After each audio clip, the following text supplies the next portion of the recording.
Welcome into 4's Company. 1025, 1063 The Game here. Nick Frazier, Connor Newt, Jake Lyman, Nick Keyser. I don't know what's happening here with the technology, but hey, welcome in, Nashville. How about Can it? you hear me now, Nick Frazier? There he is. There he is. Jake There we Lyman. go. Command the ship, sir. I'm using a new mic and it was clearly muted. So I just did a whole intro just for nobody, except my dog who's in the room with me. This is remote broadcasts at its finest. We are not in studio today because of the snow, but hope everybody out there is being safe with the weather and glad to have you with us. This is 4's Company, brought to you by LPL Financial Nashville and Patrick Conroe Financial Planning for tomorrow so that you can enjoy today. Jake Lyman, Connor Newt, Nick Frazier, Nick Keyser. Guys, sorry for the issue there. How are we doing this morning? It's all right, man. You're doing good. I'm proud of you. Look at you. I was looking down that there's a red light on this mic, and I figured when it was blinking, that meant it was on. But clearly that means it was muted. So, you know, we're learning as we go along today. Hey, this is our first time doing the old quarantine style broadcast. So True. we're training wheels are still on, but we're here. Nick Frazier's on here. I thought he would be in studio, but I'm happy we're all going through this together. So there's some growing pains, but it's still a good time. Present here. Likewise. Yeah. I kind of was shoveling some snow this morning. A little bit of, I wouldn't say ice, more sludge. But yeah, I was doing that from probably, I don't know, 6 to 7:30 around the neighborhood. And then came back in, put some logs on the fire, and Look at now you. we're here. You're like the guy from Home Alone. Essentially so, yeah. I mean, I had to get out this morning. I just couldn't. Are all the stay kids cooped scared in. of you? No, funny enough, there was a few kids in the neighborhood that actually built a snowman on like my back, I guess, yard area, like on the little line where it connects to their yard and my yard. It's a big snowman. I'm surprised. We built one yesterday too, and of course, my dad says you got to put the finishing touches and throws out a Kentucky cap. So he's got a nice little blue cap out there, but That's fair. he's looking nice.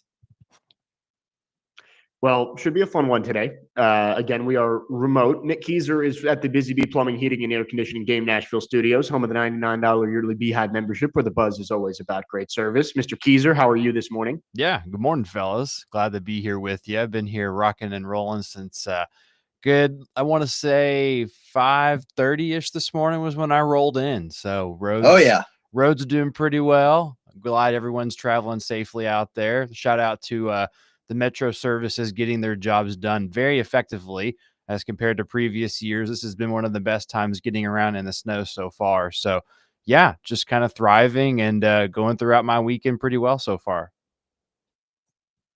Well, we appreciate you braving the conditions for us, Mr. Keyser, so that we can be on air live from home today. I know me and Mr. Newt are pretty much quarantined into our neighborhoods because of the strange ways that we have to get in and out, but we're making it work, and we're glad to be with you on this Saturday morning. Let's get into our headlines here. Nick Frazier, do you have something darts related for us this morning? Yes. Nothing really darts related, but there is I think it's called the Timber. It's like steel. So like the steel company that makes all the chainsaws and stuff. It's Timber Sports. So basically they're hacking down a bunch of logs and they're just a bunch of stumps and so forth. So it's pretty neat. They like have to get in a certain amount of time. It's kind of like the 40-yard dash where they time them, see how quick they can chop the log in half and stuff. It's pretty neat. So saw that on the TV, I think a day and a half ago. So watch that. And yeah, that's about it. We're reaching new levels of obscure sports with Nick Frazier. Put this guy on the Ocho. I know. What are we doing? Hey, Nick I'm ready, Frazier, Cotton. Nick, you are literally that character in Dodgeball who's like, "Did you see the game last night?" And Vince Vaughn's like, "What game? Football?" And he's like, "No, Slippery Stairs on ESPN 8 The Ocho. What a game it was last night." Yeah, I mean, it's incredible. Seeing some of these guys, they get like a wooden plank and they shove it into the side of the tree that they're hacking down, and then they end up standing on this little ledge. It's kind of like a diving board in a roundabout way, and then they end up getting their saw or an axe, and then they start chopping at it sideways and sideways and sideways, and then once it gets chopped down, then they win or whatever their time is, and they get into a ranking. And yeah, it's pretty neat. All right. Well, Connor Newt, what is your headline this morning? Is it related to chopping wood too? No, I don't know if I can top that. That's his thing. But I'm going to go with a little bit more of the obvious, but I have to take a little bit of a victory lap here. For 3.5 weeks, I have been telling you, watch out for the Notre Dame Fighting Irish. They're going to the national championship. No one believed me. Look where we are.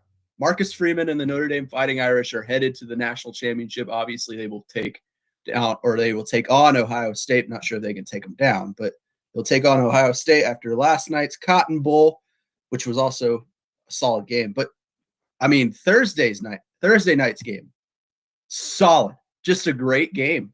Low scoring, as I thought, until the fourth quarter, and just ridiculous plays. Like, Riley Leonard has my heart. I am all for the Irish going all the way in.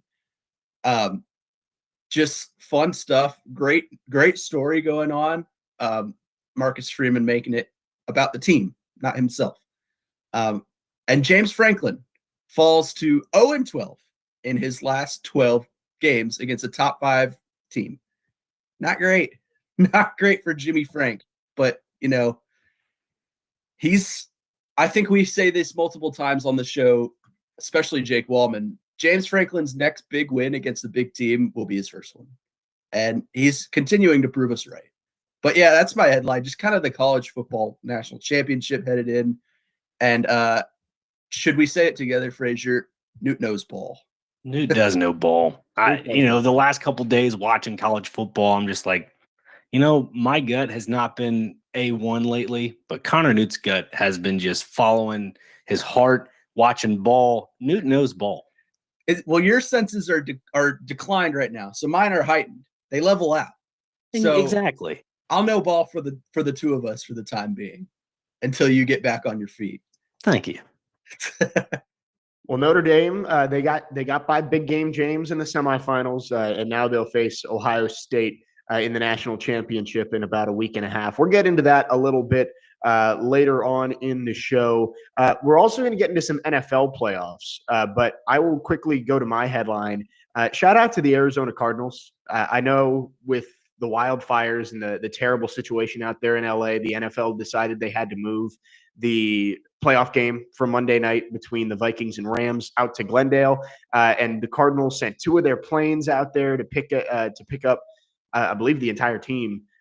So shout out to the Arizona Cardinals coming through in what's a terrible situation out there. And obviously our thoughts go out to everybody dealing with the loss of their home or anything else in those fires out there in the Palisades. So shout out to the Arizona Cardinals. Wanted to say that. And we'll talk more about the NFL playoffs later in the show as well.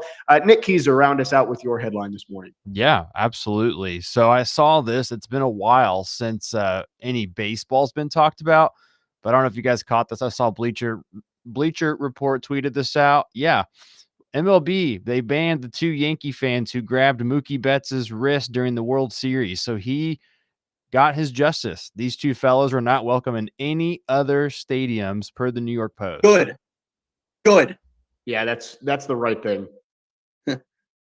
That's just, looking back at that too was an abomination for what fans ought to be at games. And they should be so indefinitely. The guy that reached over and grabbed him, he has more of a case forever and ever. I don't know about the other one. He kind of just tried to get the ball. It was more of a team effort. So maybe it is justified that they're done forever.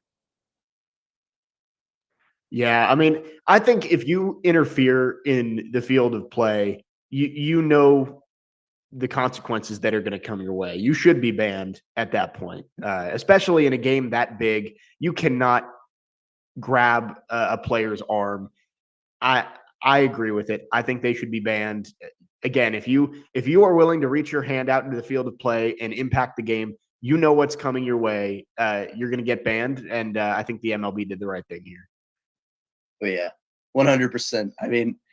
Those guys are just making baseball a toxic sport, and it's not a toxic sport. I love baseball. Frazier, I know you love baseball more than any of us, but it's just that there's no room for that in any professional sport. It's just, I think MLB made the right call. I think you're right, Jake. I think that's the right call.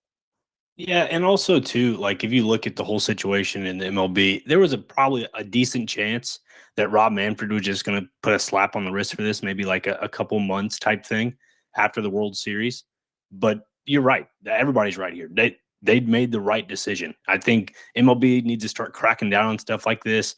Obviously, when the Padres and Dodgers back in the day were kind of going at it as a rivalry, so were the fans. There was a lot of bad blood, literally, out on the concourse, and I think that needs to be kind of null and void going forward. Agreed. Agreed. And I think maybe that will scare off some other fans from interfering in games moving forward. Quickly before we take our first break, Connor Newt, you were in charge of question of the day today. What you got for us? Yeah. So biggest news out of the week locally is Mike Keith, voice of the Titans, leaving the Titans to take the not head coaching, the voice of the Vols, going back home where he spent a good portion of his career. So I want to know, wrong answers only. I don't want a true answer. I don't want people plugging for a job promotion or whatever. Wrong answers only. Who should the next voice of the Titans be? I love it. And if we want to hear from you as well, 615-737-1025 is our phone number. You can text or call. Our phone lines are driven by WilsonCountyHyundai.com. Again, send your wrong answers. Who should be the next voice of the Titans? Again, this is not a serious answer. We know there are serious candidates who have been discussed out there, but we want to know what would be a funny answer to this. And again, you can text or call 615-737-1025. We are off and running remotely on this Saturday morning amidst the snow in Middle Tennessee. Jake Lyman, Connor Newt, Nick Frazier, Nick Keyser. When we come back, we're going to get into the Titans.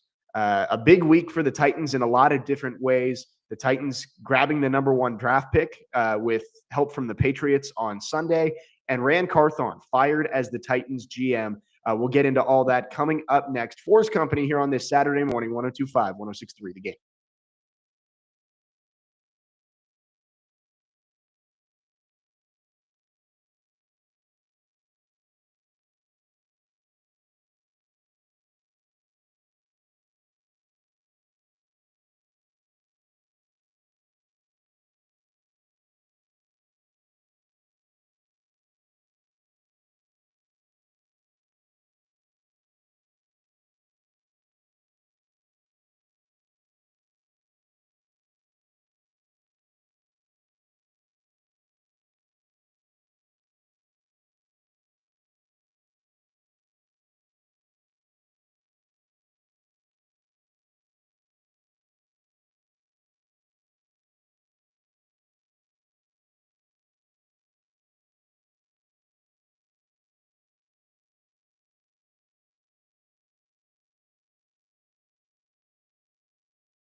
I think I personally should have known it when, I remember last summer I was laying out kind of my training camp tours, and I was talking to another general manager, and I was kind of deliberating between going to the Titans and another team. And, I was talking to this general manager, and he said, well, why, what are you going to do if you go to the Titans? I said, well, I want to get down there and see Ran. I'd spent some time with Ran the year before that. And he was like, well, why aren't you going there to see Chad? And I I was like, well, I'm not specifically not going there to see Chad, but I thought it was interesting that he brought it up. And I was like, what's your perception of that? And he's like, well, Chad's the guy running the operation now. He's like, don't you want to go see the guy running the operation? That was Charles Robinson on Robbie and Rexroad this week talking about, a rumor that he had heard that Chad Brinker was the one actually running the show this past year, not Ran Carthon.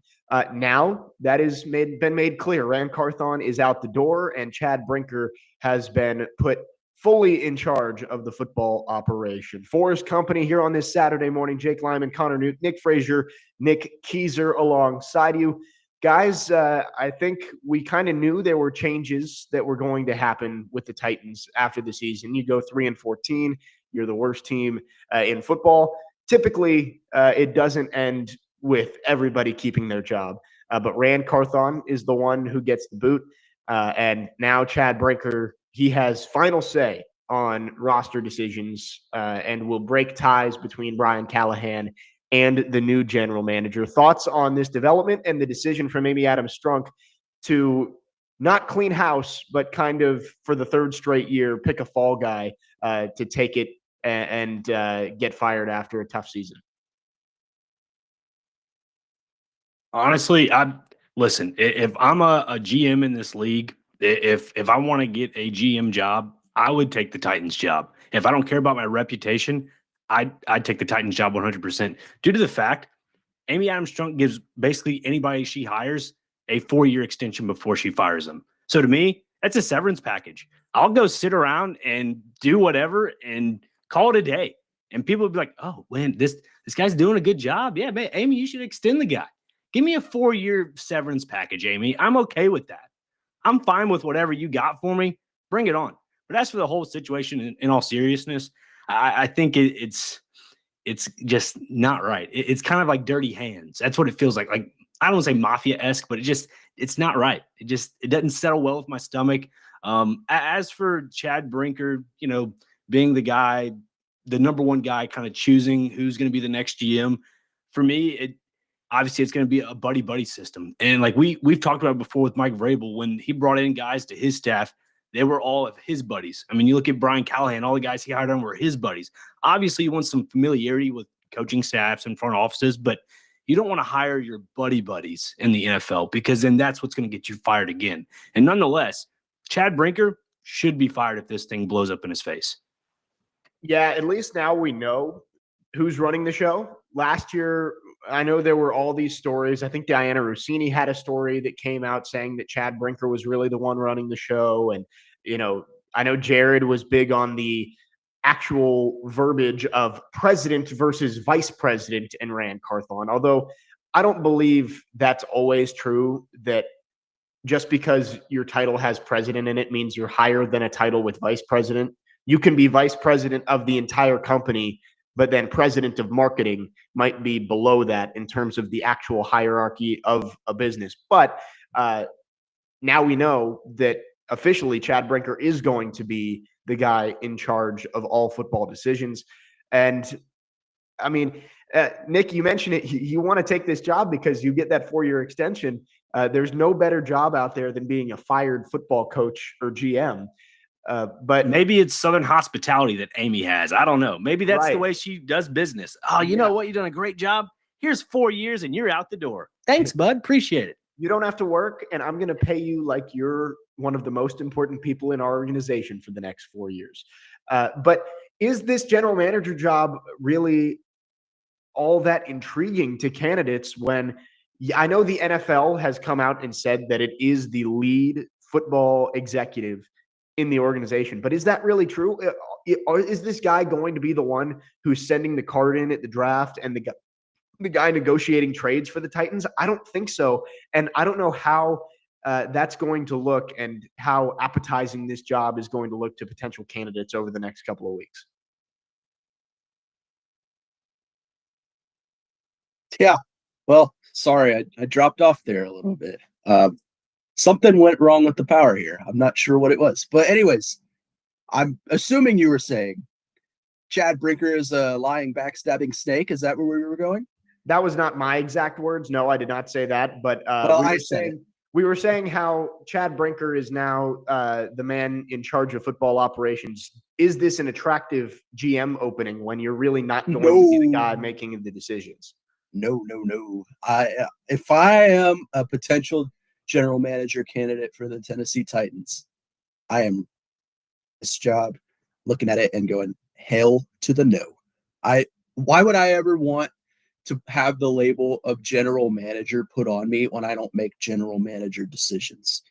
If I'm looking for a GM job, I'm looking at the Jets. I'm going, yeah, maybe they're a tortured franchise. Maybe they're a horrible decision-making franchise, but at least I have the power to make those and do what an actual general manager in the NFL does. Maybe I can change their fortune around. Maybe I can be the one that does that. If you come here, you're answering to Chad Brinker, who goes off the analytical model and his cancer curing AI that has just revolutionized the sports world, apparently. You're answering to him. You're answering to Amy, which, I mean, every general manager somewhat answers to their owner. And the coach has a say in this. So if you sign up for this job, it's a 4-way partnership to do one man's job in the general manager. That's just not attractive to me. I don't know why anyone would ever be attracted to a 4-way partnership. Oh, and by the way, if you do wrong, we are going to throw you under the bus. That's how this works. Never the owner's fault. Apparently, it's never Chad Brinker's fault. It's the general manager we bring in. Yeah, it's a tough situation because I do like Brian Callahan, and I think he partially his fault because he hired a very young, inexperienced coaching staff, and there was a lot of decisions this year where it felt like maybe he was a little bit in over his head. But I do like Brian Callahan, and I think he probably does deserve another year, and he's going to get it.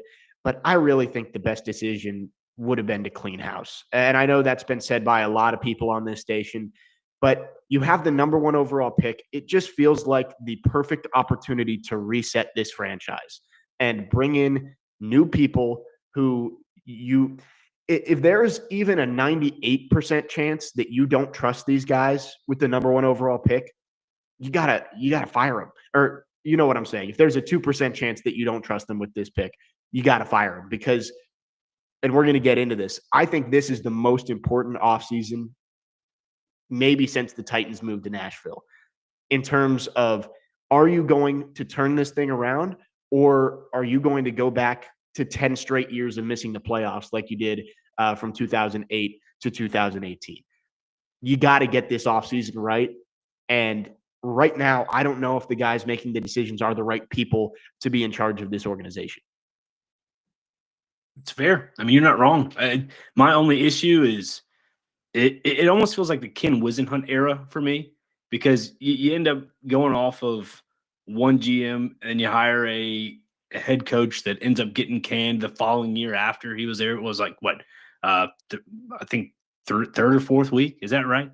I have a feeling that same situation is going to happen with Brian Callahan. Like if he gets off to a slow start where it's either 1-4 or 1-3, I honestly could see him out the door pretty quick. I think they let him finish the year. I think they give him one more year. I think they give him an opportunity to go get his quarterback, because he's made it kind of clear that Levis isn't his guy. And I think he came out and said, I've sat Will down. We've talked about it. We're going to bring in a quarterback, whether that's, free agency or the draft or whatever. Whether they use that first round pick on, Shedeur Sanders, Cam Ward. I don't buy the Cam Ward smoke, by the way. I've talked to a few sources about that. That's not a thing. I think the Titans value Shedeur Sanders way more than Cam Ward. That's just my opinion based on what I've heard. But like I said, they're either going to go in the draft, find someone in free agency, Derek Carr, Sam Darnold. I think he gets tagged by the Minnesota Vikings. I could be mistaken, but a free agent quarterback, Justin Fields, they're going to go find their guy. And they're going to give Brian Callahan an opportunity to kind of build his offense around his guy. I think he finishes the year. I think they give him the opportunity to finish the year. Now, if he comes out there and they go 3-14 again, he's canned. He's gone.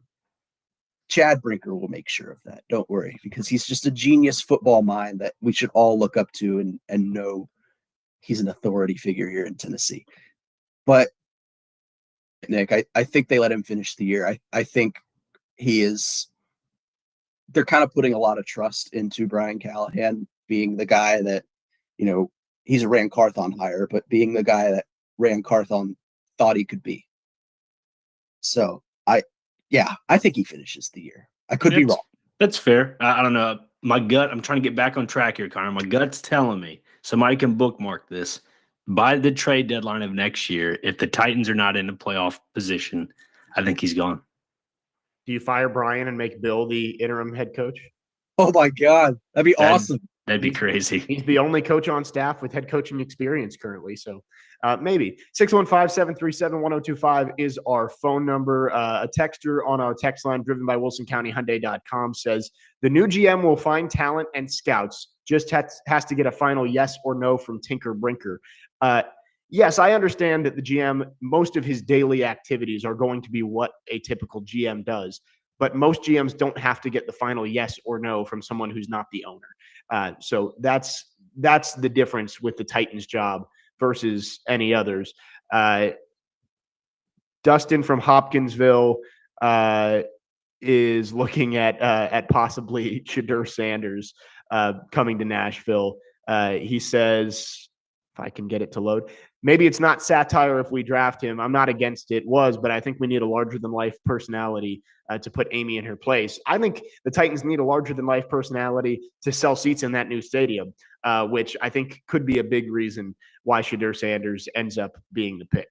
Apparently, I'm using the Jared source. A texter says, I can assure you, Jared Stillman is not my source on this. I've spoken to a few people inside the organization. It came to me in a dream. It could be. Maybe he's inceptioning me into thinking this, but 615-737-1025 is our phone number. And again, our question of the day, wrong answers only. Who should be the new voice of the Titans? You can text or call 615-737-1025. Tune into 1025 and 1063 the game today for Vanderbilt men's basketball. The Commodores take on Missouri with a 2:30 p.m. tip, and the pregame show starts at 2 o'clock. Coverage is also available on the 1025 The Game app and at theGameNashville.com. Vanderbilt men's basketball presented by Athletes Unlimited Pro Basketball coming to Nashville's Municipal Auditorium February 5th through March 2nd. Go to auprobasketball.com for more details and to purchase tickets. We'll keep talking Titans on the other side. Jake Lyman, Nick Frazier, Connor Newton, Nick Keyser here on 4's Company, 1025, 1063 The Game.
Tune in to 93.3 FM Totally Hits Nashville tonight for MTSU men's basketball. The Blue Raiders taking on Jacksonville State at the Murphy Center. Tip-off is at 5 p.m. with the pregame beginning at 4:30. Coverage also available on the Totally Hits Nashville app and at totallyhitsnashville.com. 4's company here on this Saturday morning. Jake Lyman, Nick Frazier, Connor Newt, Nick Keyser. We are talking Titans in the early part of the show this morning. And again, we are remote today. Hope everyone is being safe out there in the snowy conditions. Nick Keyser let us know that the roads are pretty good and they've done a good job out there making it safe for people to travel. But we are at home today for the show. We just talked about the Titans' new organizational structure, whether Chad Brinker is going to be the real GM, who ends up stepping in and taking on the title of general manager and what their responsibilities might be. But I posed the question, guys, in the last segment, is this the most important offseason of the Titans era? And I know there's been a lot of big ones in there when you're competing for Super Bowls, but I think this one really could determine what this team looks like when the new stadium opens. Are you going to be back to a competitive football team by 2027 when you have to sell seats in that new stadium? Or is this going to be another 5-6 year rebuild? And I think it all starts with having the number one pick and the decision makers who are going to have to decide what to do with that selection at the top of the draft.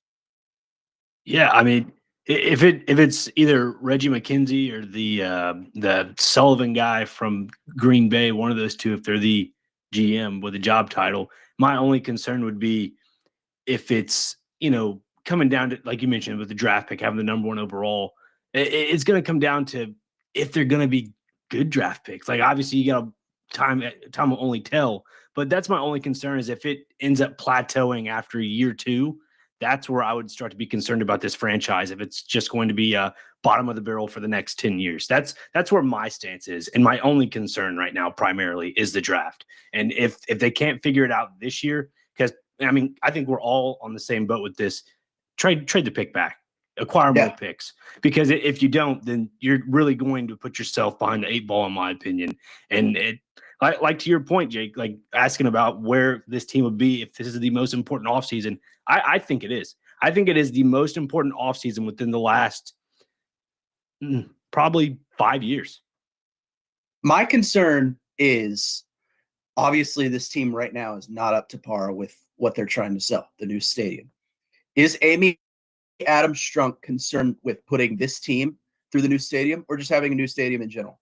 Because you have that new stadium, you're opening the door for events like, a national championship to come here, Final Four, WrestleMania, bigger concert venues, stuff like that. Is she concerned with the revenue that's going to pump out or the revenue that the own local team that people put money into and their heart and soul into, are diehard fans like myself? Is she concerned with how that team performs in the new stadium rather than the bells and whistles that come with a new stadium, like a Super Bowl, like the things I just mentioned, Super Bowl, national championship, Final Four, WrestleMania, big events like that? Yeah, and that's part of it. But I think the main thing is this team, with the astronomical amount of money that they're asking for these PSLs and season tickets in that new stadium, you've got to put a good product on the field in the next 2 years. Because if you're picking in the top 10 for the next 2 years leading into that stadium, it's not going to be good. So you have to set yourself up for success. And Connor, I know that your Newt's Notes is related to this, so we won't go too deep into plans for what the Titans should do. But you either have to get yourself in position to get good quarterback play moving forward, or you have to find that quarterback this offseason. You have the number one pick. That has to be your main focus is, can you get a franchise quarterback this year? If you don't believe so, everything you do should be about setting yourself up to get that franchise quarterback next year. And I think the first overall pick puts you in the perfect position to be able to do that, whether that's you love one of the guys in the draft, Sanders or Ward, or if you trade back and load up and get some ammo to move forward for one of these quarterbacks coming out next year.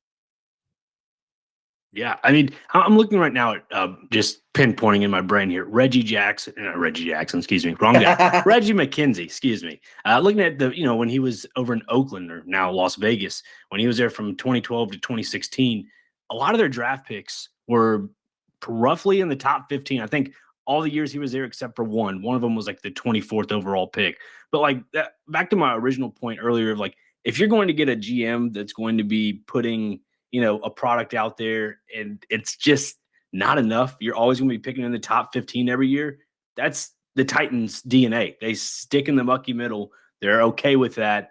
And if you want to turn the chapter and actually open up and maybe put a successful team out on the field, that's the issue with Amy. Because if you look at the Raiders, I'd say, let's go to 2013, I think is what it was the Amari Cooper. No, the following year after that, 2014.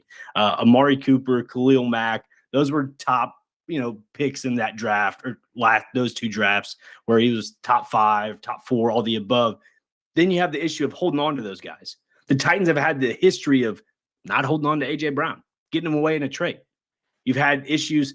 Obviously, Derrick Henry wanted to leave. Like it seems like from what it was, you couldn't hold on to him. You got a lot of key pieces to your core you weren't able to hold on to. Same situation with the Raiders back in the day when McKenzie was the general manager there. So if that's going to be your DNA, go ahead and hire McKenzie. Do you want to be frugal with your money? Do you want to just give everything away? If Amy's okay with all that stuff and you're making a profit every year in and year out, go ahead. That's just my thing. This is me as a fan speaking. I'm frustrated. I'm upset because there was a lot of really good years with the Titans, and now they're down to the bottom of the barrel once again, and they've set their franchise back easily 10 years. Easily. You made me think of something. The Titans have never been a franchise that has been willing to buy all in. They have never been a franchise that is going to go out and get winning culture guys out in the free market. They had the opportunity a couple years ago. In hindsight, maybe they should have pulled the trigger when Tom Brady went to free agency, leaving New England. Rumors were he was looking to be the Titans quarterback by some accounts. The Titans had no pursuit of him. And then he goes out, joins the Buccaneers, wins the Super Bowl in his first year. Seems like every move the Titans have made that is similar to that, getting a big-time free agent, they've underperformed. Randy Moss, Andre Johnson, guys like that near the end of their career who just weren't the same players they were in their prime. It just seems like kind of what you said, Frazier, they're a kind of a go through the motions franchise. They just kind of skate by, and if we're good, we're good. We're not going to do anything about it. We suck.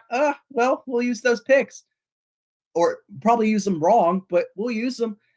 They're just kind of a skate by franchise that, I don't know, they don't really care about fan opinion. They don't really care. They're just they run it like a business, and it is a business. And I'm not trying to say, like, when it comes to the Raiders, looking back at the history of drafts with, Reggie McKenzie, I'm not saying that's all on him, but he plays a factor into it because he had that role of, the higher ups of saying, yeah, let's get this guy. Yeah, let's get that guy. Sure, they got some management probably at the higher ups, the owner probably saying, nah, maybe not this pick, maybe not that pick. I feel like there's a lot of similarities when it comes to those days and ages of the Raiders and the Titans now. And that's the biggest concern. I just want to clarify that. I will be fair and say that the Titans, when they were competitive, did make a few win now moves. Jadeveon Clowney. I know that it didn't work out, but you were coming off that AFC Championship game where the one thing that you could not do is pressure Patrick Mahomes. You went and tried to get the best pass rusher on the market. Got to give him credit for that. The next year, you're trying to go make a run at the AFC Championship while you have Derrick Henry and A.J. Brown. You trade for Julio Jones. Again, didn't work out the way people would hope it would. You got the number 1 seed in the AFC, and it came up short in the playoffs. So the Titans have made those win-now moves when they have felt like they had the roster to do it, and those times they were right. The issue is that this past year, the Titans made win-now type moves when they didn't have the roster or the quarterback to make those actually pan out into playoff success. So I think based on the way the Titans worded it in that release, they're going to be very particular in who they pick from free agency. You're not going to see a Calvin Ridley contract this year. I don't think you're going to see a L'Jarius Sneed move this year, which if you use the number one pick wisely, I don't think you need to. And we're going to get into that coming up next. It is 9:45 on a Saturday. Connor Newt has a plan for the Tennessee Titans. He is going to give us that coming up next. Jake Lyman, Nick Frazier, Connor Newt, Nick Keyser here on 4's Company, 102.5, 106.3 The Game.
Newt's notes. In my head, they counsel me, they understand, they talk to me.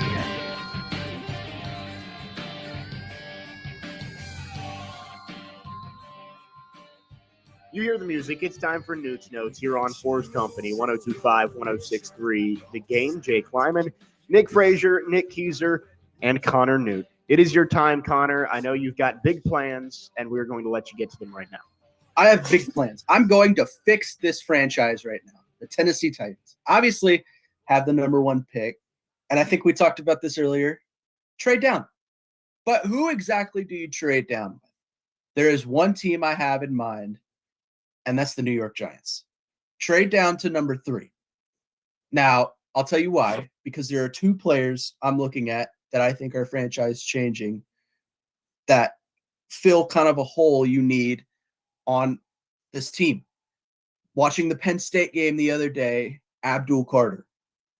That is a franchise-changing defensive lineman, and you need someone to hit the quarterback. Abdul Carter can do all that. He is, I would argue, the best defensive player in this draft. Maybe Travis Hunter, but I have a feeling he'll play more wide receiver than cornerback in the NFL. Travis Hunter's the under player. If he falls to number 3, like you think he would, New York would take a quarterback, so they take Shador or Cam Ward. You would have to think Cleveland would also take a quarterback with the news coming out about Deshaun Watson yesterday, re-rupturing his Achilles, probable to miss the entirety of 2025. Your top 2 quarterbacks are off the board. there's a possibility that you could get Abdul Carter or Travis Hunter. You're guaranteed to get one of those two. Should you go down to 3. Now, what do you get in return from New York? What I would want from New York is I would want, obviously, their first round this year. So you would drop down to 3. Get their third round for this year. So you refill that void in third round that you used to trade up for Will Levis last year. Drew Lock. So you have a bridge quarterback, not a great quarterback, but it's a bridge guy. That's a guy you can build off of. And I think Drew Lock was solid for the New York Giants this year. And then I would want their first round pick next year. So if you have that first round pick, you have a possibility of having 2 top 5 picks in the 2026 draft. The New York Giants are not going to be good, regardless of who they draft. They draft a quarterback. They don't have the receivers other than Malik Neighbors for that guy to throw to.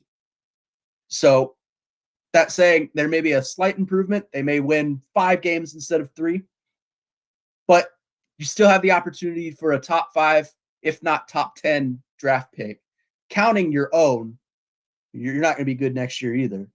So why not hand the reins to Drew Lock in a trade where you just grab in a haul of picks plus a quarterback that you don't have to spend a whole lot of money for? You get a solid player in the draft, borderline generational if you're Abdul Carter or Travis Hunter. I think that would help fix the franchise. What do you guys think, though? Right. You're right. Hey, how about Drew Lock? The reason the Giants aren't picking number 1 because he decided to put up 5 touchdowns against the Colts. He's a winner. Helping the Giants move back up to number 1. That would be something. I like it. If that is how the Titans came out of the draft, if you came out with either Abdul Carter or Travis Hunter, you regain that 3rd round pick that you lost in the L'Jarius Sneed trade, and you got a 1st round pick for next year, I would be happy with that. But as I said last week, how often do you pick in the top 2? And when is the last time that a quarterback needy team, a team that did not have an answer at quarterback, traded out of the number 1 pick? I'm not saying Shadur Sanders and Cam Ward they're not Trevor Lawrence. They're not Caleb Williams. They're not Jaden Daniels. But if you like them, and again, this is up to Chad Brinker, Brian Callahan, and whoever the new GM is. If you like the quarterback, you can't pass on him.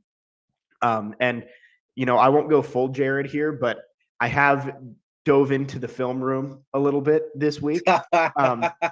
Just in my off time when I've got, 10 free minutes, I'll go watch every throw from Colorado versus BYU or Miami versus Iowa State in the bowl game. And I've probably watched 2 or 3 games of each. There's something with both. You are now entering Jared's film room. Jake's film room. Not that I consider myself an expert on quarterback play, but I feel like as somebody who's watched football my entire life, I can tell the good and bad traits about a quarterback. Cam Ward reminds me of Will Levis, like almost to a T of some of the throws he makes. There are only a handful of guys in the world who can make those throws. He's on the run, dropping dimes, putting it in the bucket from 40 yards away. He's got the arm talent. But the decision-making is an issue. The processing is an issue. Shadur Sanders is the absolute opposite. The decision-making is good. The processing is good. The accuracy is good. But there's not nearly as much zip on his balls as what you see from Cam Ward or quarterbacks like that. So I think it's what do you want in your quarterback? If you want to go away from Will Levis, I think you go Shadur Sanders. But if you think that you can get more out of Cam Ward through coaching, then maybe that's your choice. I just think unless somebody gives you the moon and the stars and you like one of these quarterbacks, you have to take him. You don't pick at 1 very often. This is only the 2nd time in the Titans era that you've had the number 1 pick. If you like a quarterback, you got to take him. That's fair. Go ahead. Go ahead. No, you'll go ahead. I was gonna say that's fair. I mean, I'm kind of leaning towards Connor though with a trade back with the Giants because obviously Abdul Carter is a generational talent along with Shadur Sanders. All these guys are, but I mean, if you look at the Titans from a wide angle lens, they need more than just quarterback play right now. And that's the issue is if you're going to need a quarterback, why would you set up a top generational quarterback now to get destroyed behind I wouldn't say mediocre offensive line. Maybe subpar is a better way to put it. Below average. Shadur's used to it, though. Yeah, he did get sacked 42 times this past season. And I think I looked up Will Levis got sacked 32 times. And don't quote me on any of this, but I think it was 32 times and Mason Rudolph was 16 or 11, somewhere around that ballpark of a number. Yeah, and again, not saying that I'm an expert on quarterback play, but the amount of times that Will Levis just faded right into a sack off the left side, Shedeur Sanders, if you watch him play, the one thing that I think impressed me the most was his ability to maneuver the pocket. Like, he had such a good feel for when pressure was coming and where to go from there. Cam Ward, as much as it is cool to watch him in the Pop-Tarts Bowl just stop moving his feet and just or the Pop-Tarts Bowl in general. Yes, yeah. The Pop-Tarts Bowl, one of our nation's great traditions. But Cam Ward just sitting flat-footed in the pocket because he's got all day to throw. As cool as that is, it doesn't impress me because I can promise you if the Titans offensive line looks anything close to what it looked like this year, he will never be able to do that at the NFL level. But Shedeur Sanders does a good job of realizing that his offensive line wasn't very good and finding a way to avoid the rush and still make some plays. Also had Travis Hunter. Let's put that out there as an asterisk. Let me remind you, I believe it was 2016. The Browns had the number 1 pick and took Myles Garrett. They're also 2017. 17. Quarterback needy team. Take Myles Garrett and then trot Deshaun Kaiser out there as your starting quarterback. I'm not saying be the Cleveland Browns, but I'm saying it can be done. Myles Garrett is arguably the best defensive player in the NFL today. So it can be done. The question becomes, do you believe Abdul Carter or Travis Hunter is the equivalent of a Myles Garrett? If you do, then that's fine. But realize that after that, the Browns went 0-16 the next year. So like they didn't take the quarterback and they got even worse. So Abdul Carter, as good as he is, like I saw a tweet and I can't remember who it was from yesterday. Titans had 9 sacks in that playoff game against the Bengals 2 years ago. They lost because of poor quarterback play. They need to figure out quarterback. And again, if they don't like Shedeur or Cam Ward, that's fine. I don't want them to force it just because they're picking one. But if you do like these guys and you think that you can make them your franchise quarterback, you have no choice but to pick them, even though you might want to get the draft capital that moving back would give you. That's fair. I mean, the way I look at it with Abdul Carter and from Connor's idea of a first, a third, and another first along with Drew Lock, it's a succession plan. If it's either Harold Landry or Arden Key that's going to go next, if it's via trade or, play out the rest of their contracts type thing, you have somebody else in Abdul Carter that will succeed them after they're gone. And I don't know. I just value the defense more than the offense right now with the Titans when it comes to coaching, because Denard Wilson had this Titans defense as a top 5 defense at the early part of the season. So like he's a Ferrari in a trailer park in that coaching staff. Yeah, exactly. And so you got to look at it from that perspective too. But I mean, I'm with you, Jake. I understand the whole Shedeur Sanders. Like, dude is an electric player, and obviously, and let me clarify too. It was 41 sacks for Will Levis, and I believe it was 16. I just hate that the computer doesn't work well for me. But it's I think 11 or 16, one of the two for Mason Rudolph. Yeah. My thing is I'm trying to set them up with as much success and future endeavors as I can while giving them an explosive player that they can build upon for this new stadium. I realize that probably goes against Chad Brinker and the analytical model because that knows all.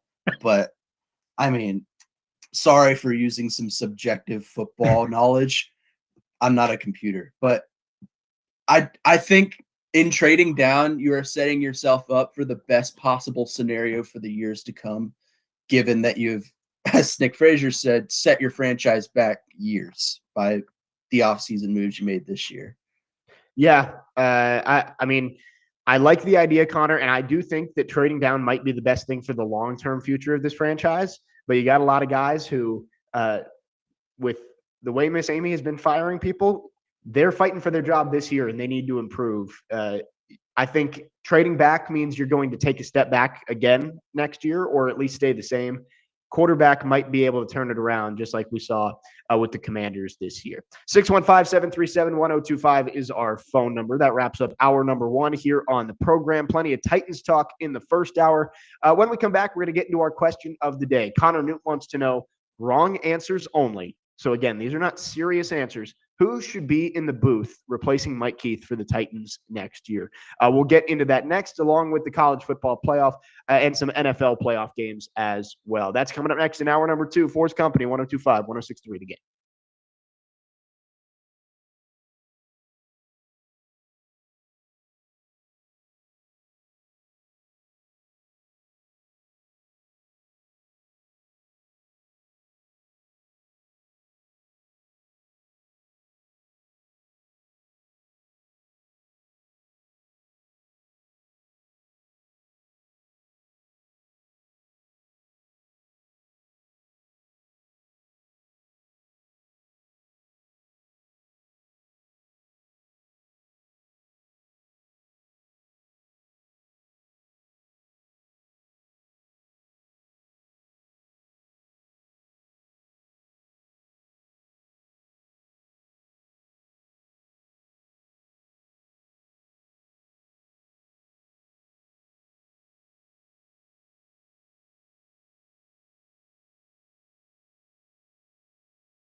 Hour number 2 here on this Saturday morning. We are 4's Company, brought to you by LPL Financial Nashville and Patrick Conger. Investment advice for you in the short term and for the future. Jake Lyman, Nick Frazier, Connor Newt broadcasting remotely today due to the snow around Middle Tennessee. Nick Keyser is back in the Busy Bee Plumbing, Heating, and Air Conditioning Game Nashville studios, home of the $99 yearly Beehive membership, where the buzz is always about great service. Great first hour of the show. Talking Titans, as they have the number 1 overall pick. They made a change at general manager.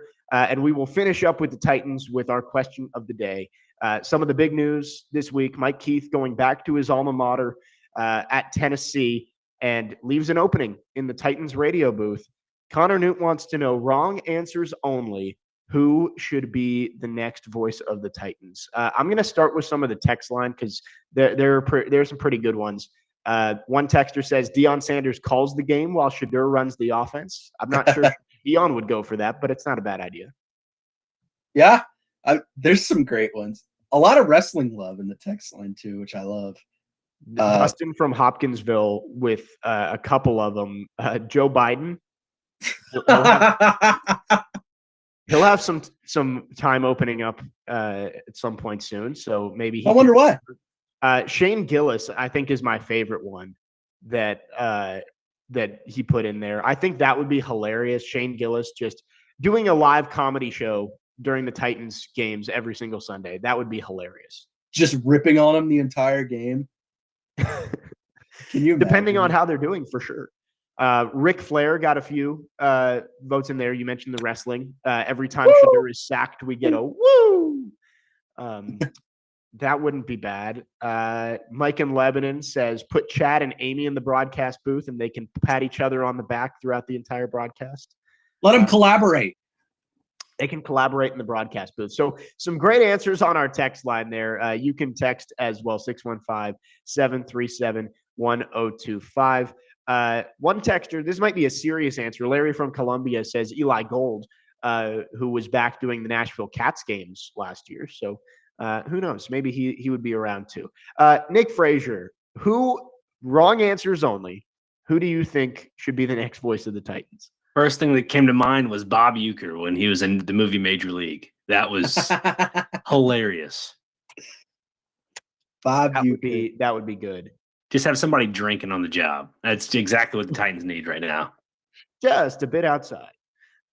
Now that would be good. My first thought was, you guys remember Bob Menery? I was thinking of Bob Menery. Yeah, he can never repeat what he says on the air. Right. The FCC might have a problem with him getting hired as the Titans radio broadcaster, but I think that would be funny to have Bob Menery. He did all of the R-rated he did TikToks of like funny moments during games, and he would curse and all this stuff. I think it was hilarious. Again, wrong answers only, but Bob Menery I think would be a funny choice. Nick Keyser, you have a thought of who could be a funny choice to be in the Titans broadcast booth? No, Bob Uecker's a good one. That was the first one that came to mind earlier than I saw it on our text line. I mean, I don't know any other play-by-play guys. I think it would just be ironic if there were more broadcasts with Tom Brady on it next year with the Tennessee Titans, possibly. That would be pretty funny.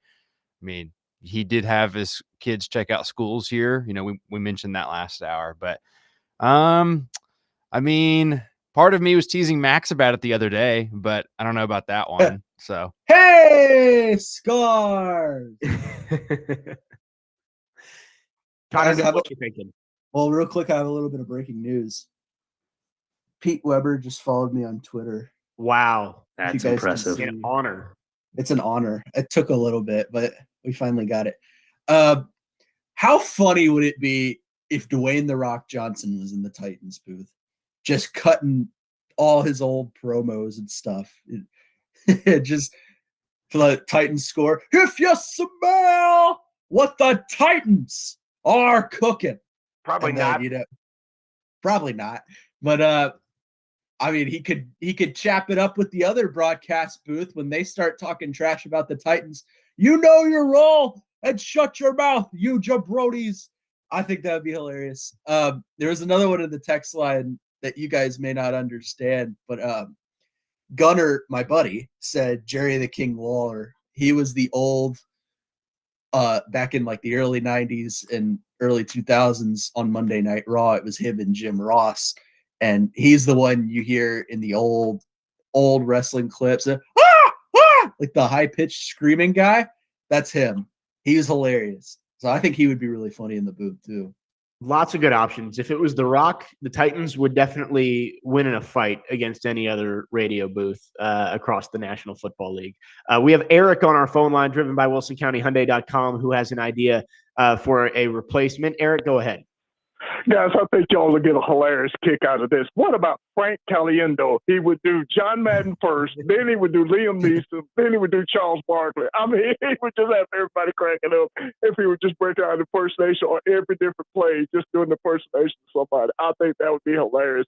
I didn't know if anybody suggested that, but I just thought of, just threw out there. That's a good one, Eric.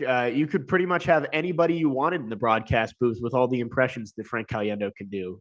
So you could have a nice pairing. You could bring back Pat Summerall and John Madden because he can do both of those well. Can we have Shane Gillis in the booth do Trump's impression?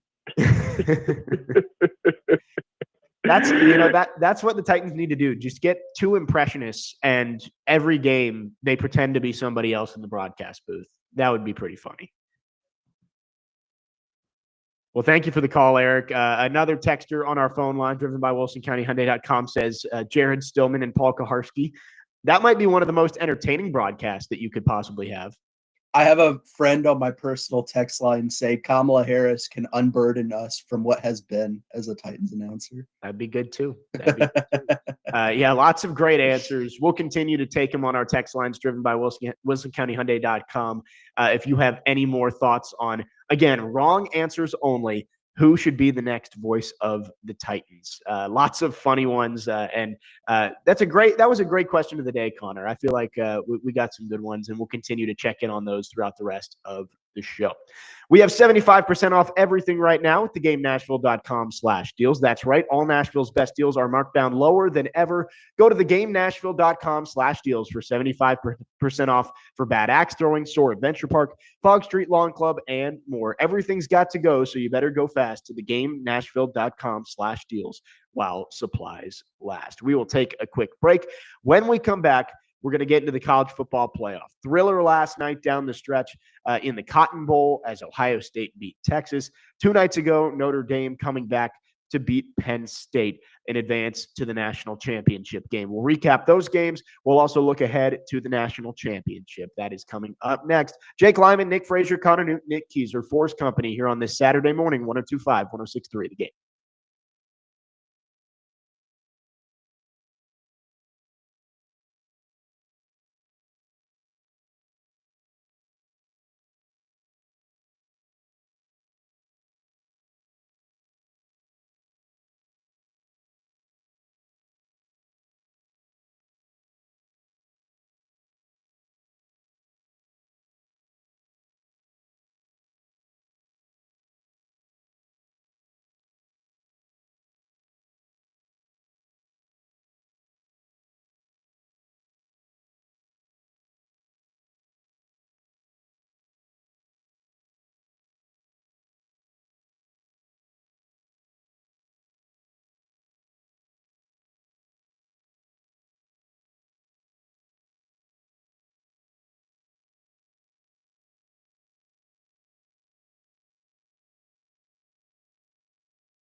Riley, you guys flipped a switch coming at a halftime. What was Coach Freeman's message to you guys in the locker room? Yeah, he said, history is written by conquerors. We're holding the pen. We decide how we want to write our history, and I'm a firm believer in whether you think you can or you can't do something, you're right. We believe that we can do it, and we went out there and did it.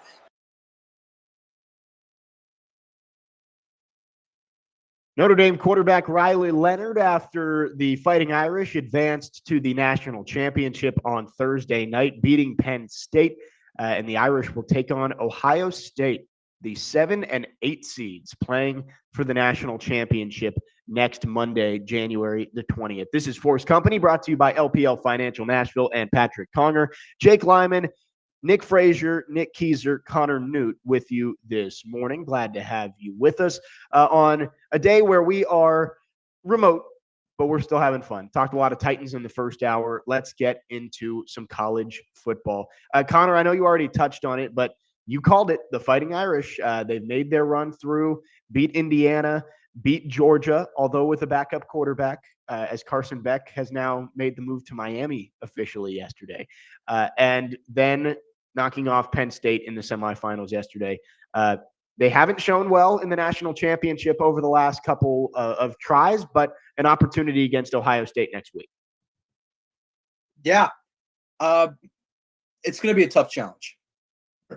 Ohio State is playing out of their minds last night. They cooled off a little bit against a decent defense in Texas, but kind of picked it up in the fourth quarter and capitalized on some crucial mistakes from Quinn Ewers, who, watching him last night, he's not an NFL quarterback.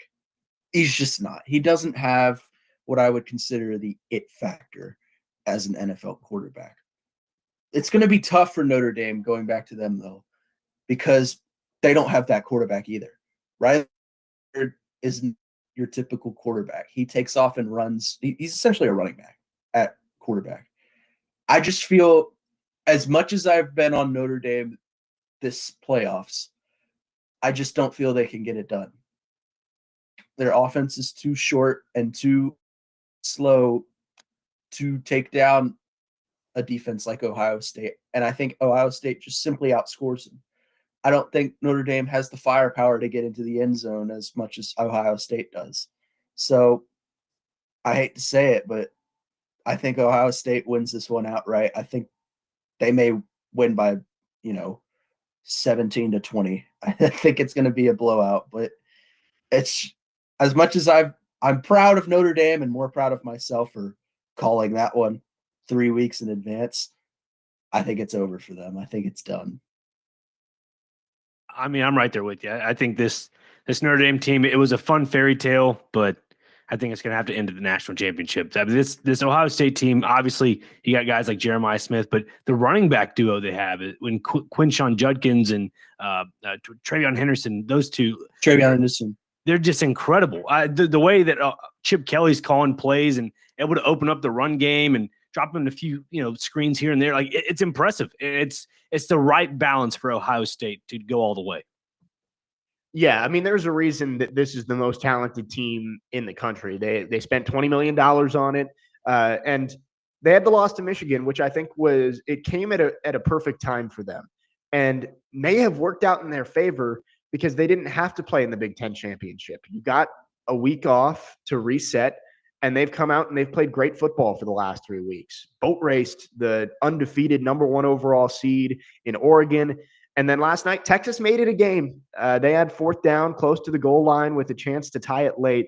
I loved hearing the story that Jack Sawyer and Quinn Ewers were roommates in that first semester where Quinn Ewers went up to Ohio State before transferring back down to Texas. And he's the one to get the strip sack to send Ohio State to the national championship. I thought that was pretty cool. I was disappointed last night because I didn't know there was a Pat McAfee broadcast over on ESPN2. So once that game was over, our TV was blurring up, actually. So we were like, when it goes to commercial, we'll just change the channel and change it right back with YouTube TV. You know how it is. So we go over to ESPN2 and we love Pat McAfee. We're like, wait, there's a McAfee broadcast? So we watched the last 2 minutes of the game on the broadcast. And within 5 seconds, I instantly regretted not watching the whole thing because it's just hilarious. He's so funny. They had, I think his name is Tony Hinchcliffe, the Kill Tony comedian on there. Oh, yeah. There The were Joe a Biden few- guy? Yeah, there were a few like one-liners in there that were pretty funny. But overall, yeah, you're right. That broadcast is just everything about it. It oozes college football and comedy banter back and forth. It's the right mix. Put Pat McAfee in the Titans booth. I'd love that.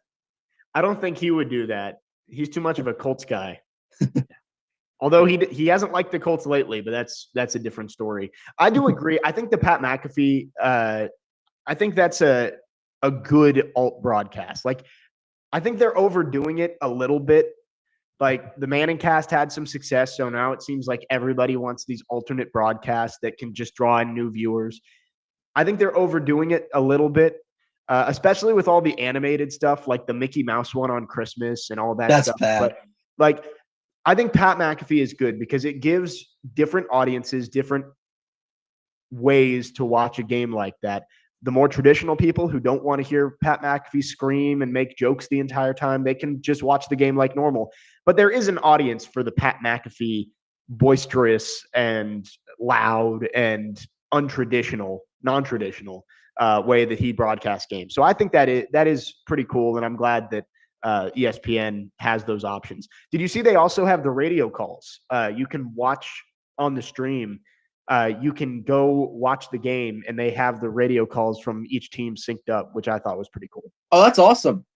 I would love to see us do that locally. Like, I would love for FanDuel Sports to have an alt broadcast where we can listen to Pete and Jay on the call, or Max and Hal, kind of like the old days where when it was Pete and Crispy, it was synced up. So the television broadcast locally was the same as the radio call.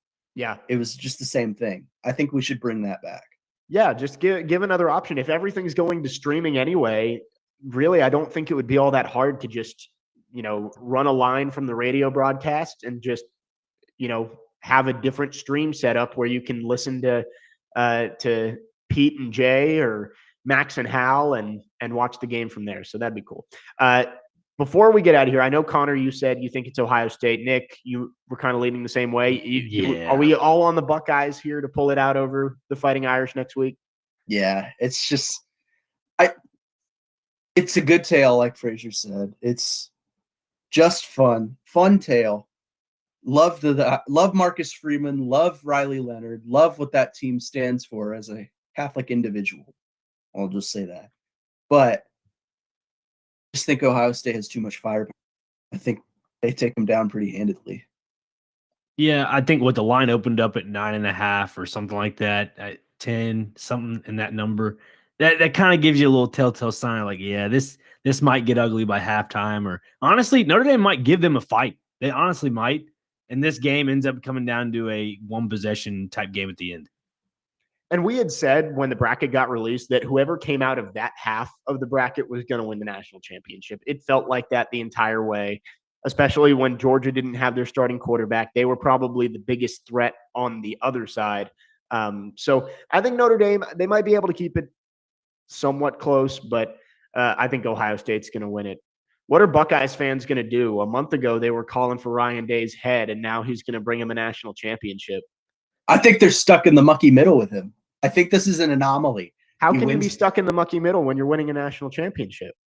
You're going to be stuck in the mucky middle in like 2-3 years when he's still losing to Michigan and out by the first round of the playoffs. He just has too much talent this year. I think he's kind of getting bailed out by that receiver room. Yeah, you make a good point, Connor. I think Kirk Herbstreit said it best on the pregame show or whatever about Ohio State, that this team, it didn't bring in a lot of players. It used a lot of their NIL money to keep the good players they have. It's a $20 million roster. Yeah. And so that $20 million was, divvied up between the guys that are already on the roster. It brought in a handful of guys. He mentioned that Will Howard's a backup quarterback. He mentioned that you bring in a backup running back and so forth. But like you have, minus Caleb Downs, you have that core. So basically Ryan Day, once all those guys graduate, go to the NFL, it's going to really depend on if he can either recruit or use the NIL to his advantage. And if he doesn't, then Ohio State fans probably are right. It's time to move on from him. Right. A lot of the NIL money didn't go into the portal. It went from keeping guys from declaring for the draft. Like Emeka Egbuka could have gone to the draft last year. Tyleik Williams could have gone to the draft last year. I think Travion Henderson could have gone to the draft too. Retaining all of those guys, and obviously you mentioned Caleb Downs, Quinshon Judkins came in from the portal, but for the most part, it was just making sure that their experienced talent didn't go into the NFL. And that's what college football is now. There's enough money that those big signing bonuses don't look quite as attractive to these guys when they can just stay in college and make $2, $3, $4 million or whatever it is. Ryan Day had the persuasion upgrade. He was allowed to persuade players with very low to come back. If you get what I'm throwing down, you understand. Okay, there you go. Good. Didn't hit encourage transfer on anybody. Yes, there you go. I will mention, since we're talking Ohio State, and we always love to bring up the video game on here, Coach Lyman has finally broken through the glass ceiling and made it to the college football semifinals with Ohio State. So, prepare to lose. They're 14-0. They've got 2 games to go to try and win a national championship. Playing Maryland this week, so we'll see. Coach Newton, Coach Frazier met in the national championship for the first time. Wow, how about that? Ducks and ponies. It was a close one. I think the Ducks won 34-24, but it wasn't that a 10-point margin doesn't do it justice. It was a field goal game most of the game. Save the Ducks. Save the Ducks. Save the Ducks. I know the Nashville audience just loves hearing about our college football dynasties. We bring them Why up do you think so much. Why do you think we're remote today? That is true. Yeah. Darts. Connor's got the gaming headset on. He's playing in between segments here. I'm literally looking at the controller right now, just hearing the voices in my head say, do it. I will mention before we go to break, because I had 2 segments for college football, but I think we should get into the NFL playoffs coming up next. But you guys see Carson Beck going to Miami, getting $4 million to go there, apparently. I wonder why. I think he would have done it for free. Might have. Hannah Cavender, lead recruiter on Carson Beck to Miami. So he will be finishing up his college career down in Coral Gables. And we'll see. He just had elbow surgery, right? Shoulder surgery, something like that. UCL. Yeah. So going to be interesting to see if he's ready to go for next year. 615-737-1025 is our phone number if you want to chime in. Our phone line's driven by WilsonCountyHyundai.com. Mention it when we come back. The NFL playoffs start today. Let's get into the NFL playoffs. Maybe we'll even make a pick of who we think is going to win the Super Bowl at the end of the whole thing. Jake Lyman, Nick Frazier, Connor Newton, Nick Keyser with you on this Saturday morning. 4's Company, 102.5, 106.3 The Game.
4's Company, 102.5, 106.3, The Game. Jake Lyman, Nick Frazier, Connor Newton, Nick Keyser. Final 30 minutes of the show on this Saturday. And we are once again remote today, but hope that anybody out there on the roads is being safe as the snow came through yesterday through Middle Tennessee. Let's get into NFL playoffs, gentlemen. Wild card weekend starts today. 2 games today, 3 tomorrow, 1 on Monday. And we mentioned earlier that Vikings-Rams game going to be in Arizona due to the wildfires around Los Angeles. I think this is going to be a really fun playoff season, especially in the AFC, and we'll start there. Just the quarterback play is so good in the AFC. There's a pretty good chance that your divisional round matchups are going to be Chiefs-Chargers, Mahomes against Herbert, and then Allen against Jackson. Ravens-Bills. Doesn't really Your get two much better MVP than that. front runners. Yeah.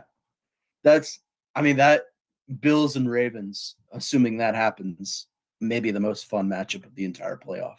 Because those are I think those are two teams that can beat the Kansas City Chiefs. I think those are two teams that have probably 2A and 2B as far as backs if we're putting Mahomes at 1. Josh Allen and Lamar Jackson, they're so different quarterbacks, but they're both so electric to watch.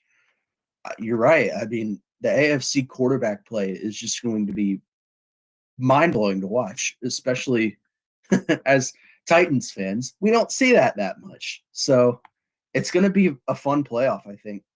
There's not, if you were to ask me who the favorite coming out of either side would be, I don't know if I could tell you, because it seems like every team is so evenly matched at this point. The Chiefs, I mean, they're not the same Chiefs from the prior years. I think they've struggled despite their record. I believe they finished with 2 losses. But there are other teams that I think surpass them. I think the Bills can get it done. I think the Ravens have a chance to get it done with Lamar Jackson and Derrick Henry now. Over on the other side, I think the Lions have a chance to get it done. I think the Eagles have a shot. Just a lot. There's no favorite in my. That's fair. Also, I'm curious to watch the Ravens play today because of Derrick Henry and to see what a playoff Derrick Henry looks like in Baltimore. I mean, it's just going to feel weird, obviously, being, Nashville Titans guy here, but at the same time, is he going to be prime Derrick Henry, which I think he will be. I mean, that's what they signed him for. They signed him for the playoff run. As for the NFC, my eyes are all on the Rams. I think the Rams are a team that are, they're getting healthy at the right time. Puka Nacua, Cooper Kupp, they got their 1-2 combo back. Obviously, Kyron Williams being the running back he is, you can just give him the ball 30, 40 times, and truck don't break down, as a family friend used to say. Truck don't break down. And so, I mean, this team is a dark horse for me. That, and obviously you can say the Commanders, but I'm really looking forward to watching the Rams play. Yeah, the NFC is interesting because all of those teams are dangerous. Like in the AFC, we mentioned all of the teams that we think are going to be in the divisional round of the playoffs. The Texans, sure, they could be fine, but they played really bad down the stretch. Steelers, they played really bad down the stretch, lost their last 4 games to end the year. And the Broncos have a rookie quarterback going into Buffalo today. So I feel like you know the 4 teams that have a shot in the AFC. But in the NFC, the Eagles, yes, I think might be the best, most complete team. But do we fully believe the Packers can't go in there and get a win? I wouldn't pick them to win, I don't think. But they could. Jaden Daniels, Commanders at the Bucks. I could see them winning that game. Vikings at the Rams. I could see either team taking that one. Like the NFC feels really wide open, whereas the AFC, you see the quarterbacks that are at the very top. And I think that one of those 4 guys is going to be playing in New Orleans on Super Bowl Sunday. Parker Kelly, friend of the show, and I were talking a couple days ago. I think we agreed there are 5 true contenders in this playoff that could take home the Super Bowl. Chiefs, Eagles, Lions, Bills, Ravens. Those are the 5. Notice only 2 from the NFC. Mm-hmm. You don't have the Vikings in there? I don't think the Vikings are a true contender. Sam Darnold has had a great season, and I think you franchise tag him. I think you see if he has one more year in him. But I think they're regular season merchants. I don't think Sam Darnold has the goods to deliver in a big game. And we saw that against Detroit last week. Number 1 seed on the line, Sam Darnold struggled against kind of a depleted Detroit defense due to injury. I think Sam Darnold's a good quarterback, but I don't think he's that next level of quarterback like Josh Allen or Lamar Jackson or Patrick Mahomes, or obviously not. I just think he's not a big game guy. He doesn't have that win factor that puts him over any other quarterback in the league. Let's make some picks here. We're going to do 2 projections for the Super Bowl. What Super Bowl matchup do you want?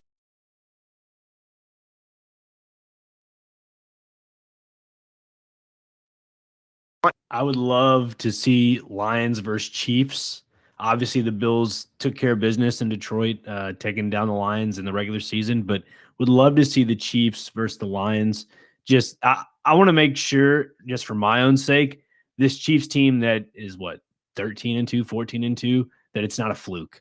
I want to see if they go on a true playoff run and actually go up against a really good opponent in the Super Bowl, and that would be the Detroit Lions. Because if they end up going to the Super Bowl and taking on the Bucks or the Vikings and they score, I don't know, they win by a margin of 10 to 14 points, to me, that's just, all right, well, maybe it is a fairy tale Super Bowl. I don't know. But Connor, what Super Bowl matchup do you want to see? I mean, who wouldn't want to see Bills and Lions? I mean, those are two.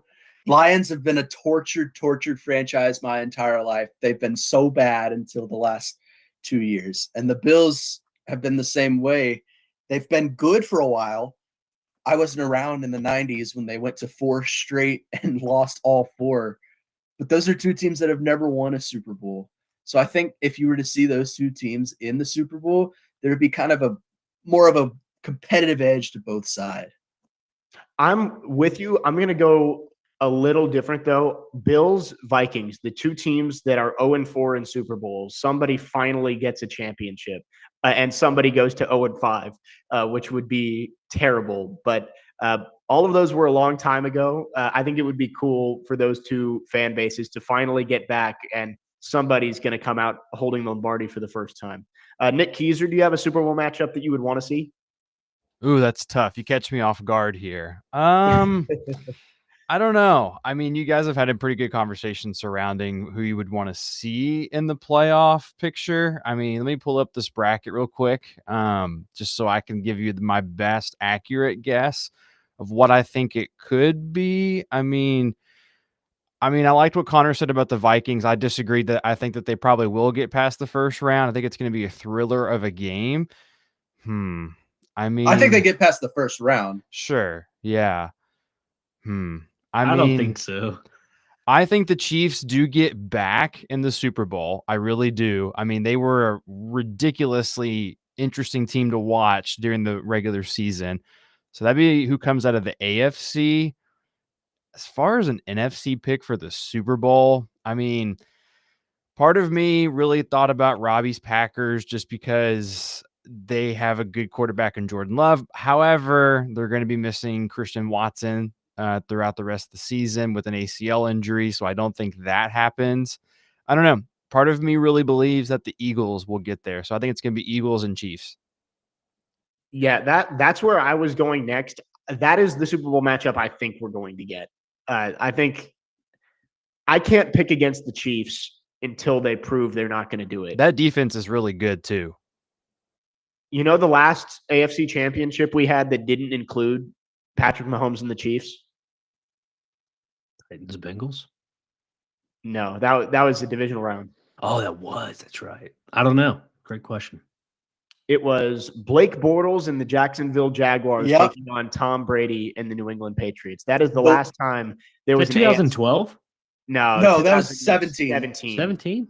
That was Foles. It was the 2017 season, 2018 playoffs. Yeah. Okay. That was Nick Foles and the Eagles year. Yeah, so the Jaguars beat the Steelers in the divisional round. The Titans lost to the Patriots in the divisional round. That was the game where Corey Davis caught the touchdown on Malcolm Butler in the first drive of the game, and then the Patriots hung 35 unanswered on the Titans. But the Patriots beat the Jaguars in the 2018 playoffs. So 7 years ago was the last time we got an AFC championship without the Chiefs. I don't think we're going to get another one, and I can't pick against the Chiefs in Arrowhead. So I think the Chiefs are going to go back to the Super Bowl. And the Eagles, as good as the Lions have been, the Eagles are healthier right now. And I think Philly would win that matchup in the NFC Championship. So I think it is going to be Chiefs-Eagles, but I would love to see a team like the Bills or the Lions or the Vikings with a long-suffering fan base finally get to a Super Bowl. I think the Bills are for real. I think they are. I think Josh Allen has finally reached a level where he can elevate that team past the Chiefs and to a Super Bowl. Amari Cooper is starting to hit his stride as a Bill, being traded in the at the trade deadline. They have a good running back room with James Cook. That defense is awesome. I think the Bills are for real. I think we could see Bills and Eagles. But I'm with you. The Eagles are healthier than the Lions. The Eagles are playing their best football right now. It's hard for me to pick against the Eagles in the NFC. Yeah, I think it's going to be a fun playoffs, and hopefully we get an upset here or there. I think today's games, and we'll get into those picks coming up next. We're going to pick the games today. I think in today's games, I feel pretty good about the Chargers and Ravens, but Mike Tomlin's got the devil magic going where you never know. He could figure out a way to win, and that's a rivalry game where, to use the cliche, you throw the records out the window. And the Texans, CJ Stroud is still a good quarterback. They're playing at home. I think those will be two pretty good games. We're going to pick those in our final segment coming up next. I was going to have us pick the national championship too, but then I realized that we already did that. We're going to have another show before then. So, and we already have kind of made our pick of what we think it's going to be. So we won't do that. We're going to do the 2 wild card games today, and then we'll give everybody a wild card pick. Doesn't have to be an NFL wild card pick, but anything. Nick Frazier will pick women's rowing or something like that. And we'll wrap up the show coming up next. Jake Lyman, Nick Frazier, Connor Newt, Nick Keyser here on 4's Company, 102.5, 106.3 The Game.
Final segment here on 4's Company, 102.5, 106.3, The Game. Jake Lyman, Nick Frazier, Connor Newt, Nick Keyser wrapping up the show. Again, we are remote today because of the snow, but Nick Keyser braving the elements, getting into the studio today. We appreciate him keeping us rolling behind the glass. And everybody out there driving around Middle Tennessee, hope you're being safe. I've heard the roads are pretty good, but always use caution as, snow doesn't happen very often around here. Those side roads are dicey. Yes, the main roads seem to be good, but you never know how the rest of them are going to be treated. So we appreciate you spending your Saturday morning with us. With that, let's get into our weekend picks. We're going to do both of the NFL wildcard games today. Chargers and Texans is a 3:30 Central Time kickoff from Houston. Justin Herbert, C.J. Stroud, Nick Frazier. Who gets it done? The Chargers, this Jim Harbaugh team, they got something going on. I don't know what they're eating for the pregame meals. Give me all of it. I want every bit of this Chargers team. They're electric. Lad McConkey, phenomenal wide receiver. Yes. He's a fancy Jim. I mean, their running back core right now, I think J.K. Dobbins coming back healthy. I mean, they got Gus Edwards as well. I mean, this is a team that could go the distance. And I mean, like, could actually play pretty tough against the Chiefs, but it'll be a tough one to get past them. But yeah, I'm taking the Chargers. Connor Newt? Yeah, I'm with them. Chargers all the way. Texans are playing some bad football right now, man. I know they got a big win against the Titans, but who didn't, to be honest with you? Three teams. That's it. But they're playing some bad football. CJ Stroud has hit his sophomore slump. He's still a good quarterback, and I still don't doubt him to play a great game. But I think Jim Harbaugh has a great squad. I think Justin Herbert plays great. Lad McConkey is our guy. Yeah. I love Lad McConkey. I think he has a big day. And over on the defensive side, I think Khalil Mack, I know he's not the same Khalil Mack we saw in Oakland or even his first time in Chicago, but he's still a solid pass rusher. I think we see him have a good day today against CJ Stroud. Give me the Chargers. I think they can go the distance. I think they can play the Chiefs tough too. 2 on the Chargers. Nick Keyser, are you with them or are you going with Houston? No, I'm going the opposite direction. Those are the real Oilers of the regular season since they beat the Titans. But look, I think CJ Stroud is due for a really, really good game. And last year, the narrative was they would get there, they would lose. Hey, we got this far this year. We made a lot of progress as a franchise. D'Amico Ryan's obviously emotional about that one. This year, different story. I think they take it to them, and I think that they end up winning this one. They're a 3-point underdog in this one. So going to be a close one, I think. But like you guys talked about, that run game is really good for the Chargers, and sometimes Harbaugh just knows how to coach better, and he can outduel anyone in this league for sure. Yeah, this one's tough for me. I think this will be one of the better matchups of the weekend, but I am going to go with the Chargers. I think the last time the Texans played a complete game with all of their starters, they lost 31-2. I don't know if the one drive where CJ Stroud went down the field against the Titans secondary is enough to get them back on the right track. So I'm going to go Chargers too. So we got 3 on the Chargers. Nick Keyser is on the Texans. Then later on tonight, 7:00 kick, Derrick Henry and the Ravens. The last time he was in Baltimore during the playoffs, we all know what happened. Titans upset the Ravens in the 2019 divisional round of the playoffs. Do the Ravens advance? Do they beat the Steelers? Connor Newt. Yeah, I think they do. I think I just hit on it last segment. This Ravens team is deep. I think their team has gotten even better with the addition of Derrick Henry. And it's been a while since we've seen Derrick Henry in a playoff setting where he was 100%. I think we see that in full effect today. I think he were over 120 yards and maybe a couple touchdowns. I think this is his game. I think he runs all over the Steelers. Mike Tomlin, he's had a good season, but similar to the Houston Texans, the Steelers are playing some bad football right now, losing their last 4 games of the season. And in my mind, Mike Tomlin, great coach, but always settles for mediocrity. So I think the Ravens get this one done. They are without Zay Flowers, I believe, but I think the rushing game picks up. I think Derrick Henry has a big game, so give me the Ravens. Nick Frazier, you on the Ravens too? Yeah, I'm on the Ravens. I think the Steelers are going to have a tough time scoring today, especially in the end zone. I'm going to go actual score prediction of 21-12. Oh, Yeah, you I think think it's 4 field goals? I really do. I think Boswell is going to be busy back there. Wow. Okay, so 2 on the Ravens. Nick Keiser, are you going the other way again? No, I'm going to be going with the Ravens in this one. They are a 9.5-point favorite, as I see this morning. I just think Derrick Henry has it in him. I mean, look, he would have been traded last year. Obviously, it didn't happen. But now he has a fresh start. He's gotten through the regular season. Now it's time for him to tell other teams to go pound sand and, maybe not Josh Norman this postseason, but it will be interesting to see him in a different uniform play in a playoff game. So looking to see him thrive in the postseason. All right, and I'm going to go make it a clean sweep. I think the Ravens beat the Steelers. Now I'm worried. That one might be the easiest one to pick this weekend, which means the Steelers are definitely going to win. Let's go to our wild card picks. Doesn't have to be NFL, but since I went last on the first two, I'm going first here. Give me the Commanders to beat the Buccaneers. That is my pick. I think Jaden Daniels, Good pick. Just like RG3 in his rookie season, gets a playoff win. I believe he got a playoff win, right? And then they lost to the Seahawks in the second round of the playoffs. So I think Jaden Daniels gives my home area of the DMV a little bit of hope and beats the Buccaneers tomorrow night. Nick Frazier, go ahead. I'm on the Bucks. I like this Baker Mayfield offense, especially with Mike Evans obviously getting that accolade of 1,000-yard receiving. Obviously no Chris Godwin, but this team, it's found an identity through Cade Otton and Bucky Irving and a lot of those younger guys, these role players on offense, and you still got your solid guys on defense, that is. But I do like Jaden Daniels in Washington. They're electric. They're fun to watch, kind of like the Chargers. But I think the veteran leadership of the Buccaneers is going to get them over the hump. Connor Newt. I'm going to flip it over to the hardwood. Nick Frazier, I don't know if you know this. We're enemies today. Is that so? That is so. My Wildcats are headed down to Stark Vegas to take on your Bulldogs over on the hardwood, number 6 versus number 14. At the hump. At the hump. Kentucky always plays bad at the hump. They've been playing pretty bad on the road this year as well, but the day they break it. I think they get a big win over the Bulldogs, and I think Mark Pope has the guys buzzing after a disappointing loss to Georgia on Tuesday. Yeah, actually, let me grab this really quickly.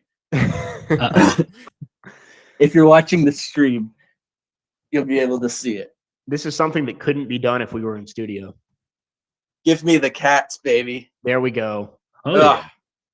I can't hold it with one hand. Give me the Cats, baby. Cats by 90 all the time. Over Mississippi State in Stark Vegas today. Wrapping it up, Nick Keiser, what is your wild card pick? Yeah, busy day here on 102.5 and 106.3 the game, but the Preds are back in action against the Capitals this evening. Going to do the cop-out for the hockey guy here. But look, I think the Preds come back from the road trip. It was a tough one. They went 2-4, got outscored 21-16. So curious to see how they answer against Alexander Ovechkin, who, by the way, I think is about 25 goals or so, no, maybe less, 23 or something like that now, away from Wayne Gretzky's all-time goal record. So if you're going to pay attention to any of that, hey, he could be part of the chasing history here in Nashville. But I'm going to pick the Preds to come out on top tonight. Zach LaRue back from a suspension. Didn't do Robbie and Rextra picked a click yesterday, so stay tuned for that next week. But I'm going to pick Zach LaRue to score tonight and the Preds to win 4-2 over the Capitals. There you go. And you can listen to that game, pregame coverage starting at 6, puck drop at 7.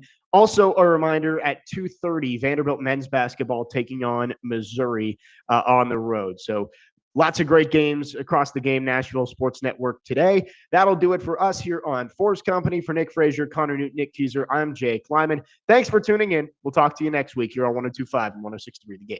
See you.